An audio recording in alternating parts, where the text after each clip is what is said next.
how to record CPU profile activities with system tracing on the Samsung Galaxy S24 series. First, tap on the home button to go back to the home screen. Now from the home screen, swipe down at the top, then tap on the settings icon. Next, in the settings page, scroll down to the bottom and then tap on developer options. In here, scroll down and then tap on system tracing. After that, tap on record CPU profile.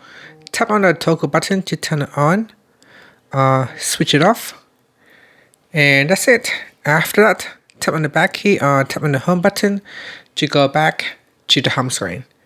Thank you for watching this video. Please like and subscribe to my channel for more videos.